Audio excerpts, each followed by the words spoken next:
এরা কি আপনার বাপ হয়? আপনার মারে কি ডিভোর্স দিছে? আপনার মা যদি কয় বেটারে নিয়ে খাইবো, আপনিও যদি কোন বেটারে নিয়ে খাইবেন, তাহলে কেমন হইলো? পরকে তো করে নেই আমরা। এই মেয়ে 3 মাসের প্রেগনেন্ট। আমার টাকা পয়সা আমার শ্বশুরের হাতেই দিচ্ছে। বাবা কি বিয়ে করা কি জায়েজ নাকি না জায়েজ? বাবা মাত্র 2 অক্ষরের এই শব্দটির মধ্যেই লুকিয়ে থাকে নিরাপত্তা, ভরসা আর নিঃস্বার্থ ভালোবাসা। কিন্তু সেই বাবাই যদি হয়ে ওঠে সন্তানের জীবনের সবচেয়ে বড় অন্ধকার, যে মানুষটার কাঁধে মাথা রেখে নিশ্চিন্তে ঘুমানোর কথা, সেই মানুষটাই যদি ভেঙে দেয় সম্পর্কের সব সীমা। আজকের ঘটনাটি ঠিক তেমনি এক চাঞ্চল্যকর কাহিনী, যেখানে এক সৎ বাবা নিজের স্ত্রীকে প্রতারণা করে তারই অপ্রাপ্তবয়স্ক মেয়েকে নিয়ে গড়ে তোলে এক নিষিদ্ধ সম্পর্ক।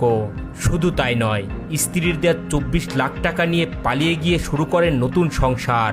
ঘটনাটি ঘটেছে বগুড়ার ধুনট উপজেলার পারধুনট গ্রামে। আপনাকে দুজনের কি বিয়া হয়েছে? এরা কি আপনার বাপ হয়? দেশে গ্যাসে লেখা ছিল না যে আপনার বাপের এই নিয়ে আসতে হইব?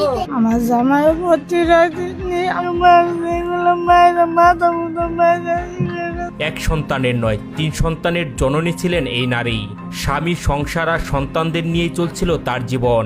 জীবনের নানা কষ্টের মাঝেও নতুন করে সুখ খুঁজে পান তিনি, যখন মোবাইল ফোনে পরিচয় হয় রবিউল ইসলাম বাবু নামের এই যুবকের সঙ্গে। পরিবারের সম্মতিতে হয় তাদের বিয়ে। নতুন স্বামীকে বিশ্বাস করে নিজের 3 সন্তানকে নিয়ে শ্বশুরবাড়িতেই ওঠেন এই নারী। প্রবাস থেকে কষ্ট করে জমানো প্রায় 24 লক্ষ টাকা চোখ বন্ধ করেই তুলে দেন স্বামী রবিউল এবং শ্বশুরের হাতে। আমি বিদেশ ছিলাম, মোবাইলের মাধ্যমে পরিচয় হয়েছে, আমাকে বাইর যায় বিয়ে করছে। বিদেশ যায় তারপর দুজনে বাড়ি করছে। আমার শ্বশুরে কইছে এই বাড়ি ঘর তোমার বাড়ি ঘর তোমরাই করবা। এই কথা বললা আমার টাকা পয়সা আমার শ্বশুরের হাতেই দিচ্ছে। আমি 24 লাখ টাকা দিচ্ছি। কিন্তু তিনি বুঝতে পারেননি তার বিশ্বাসের আড়ালে ধীরে ধীরে তৈরি হচ্ছিল এক ভয়ঙ্কর সম্পর্ক। সংসারে আসার কিছুদিন পর থেকেই রবিউলের নজর পড়ে তার